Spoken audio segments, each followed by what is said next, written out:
My earliest memory, you could wind it into a dramatic memory.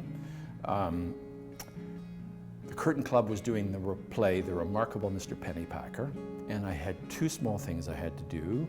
I was whatever, 5. I had to open the play by running up the aisle and then turning and saying, "They coming." That was my first thing. And then the second thing, there was a scene where all the kids cried because their father was going away. And David Lewis, who was playing my older brother, had punched me off stage just before that scene. So in fact, I was really crying on stage at the Lions Hall in 1955. And people went, "Wow, he's very good, he's crying." So that's maybe my earliest memory. I think it's people who influence you, and a community provides the support and the potential. If you don't have the people, that doesn't work. If the community's, got his fingers in his ears, nothing happens. And it was a teacher. It was a teacher at Richmond High School, and he was a geography teacher, and he ran the library. We all made fun of him. He had a big nose.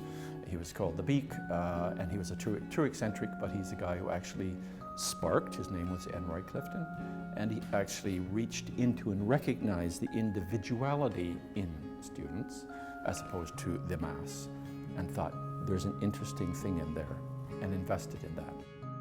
What sets the GPS for a person, right?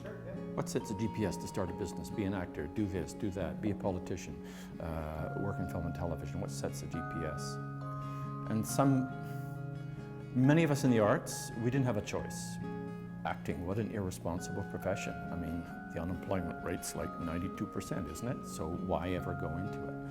So I'll try being an actor, but if I fail, I'll go back and teach grade 11 physics. So that's what you set yourself up for. But that's pretty nerdish of me, but that's what I did. And for me, the GPS, I'm more artistically ambitious than I am career ambitious. And those are two very different things. And I'll take that all the way back to N. Roy Clifton at Richmond Hill High School. N. Roy Clifton, right, the guy, the geography teacher, he started in the old movie theater, which is across the road, a program called Films of Note. This is in the 1950s. And what he did with his students, they rented the movie theater once a month, I think, and they showed a Hungarian film, or a Czech film, or a Russian film. In the late 50s in Richmond Hill, this is unheard of. A Czech film? Excuse me, a Hungarian film?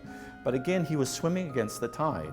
So again, he's showing narrative, what I call narrative there, on the wide screen.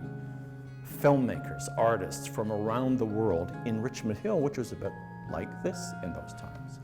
And that sparks an appetite for exploration and listening and being curious about the world. That Films of Note led to my curiosity and a number of other curiosities saying, no, there's more to culture than just Justin Bieber or the Supremes or whatever, or the mainstream popular culture, that you have to find ways to support and engender the voices of all people. Richmond Hill Curtain Club, founded, I can't remember, 1950s. I certainly worked there, My mother was part of it, Cicely Thomson. She was I never understood her. She was a producer, So she's on the phone. I'm watching her sitting there on the phone, producing this and producing that.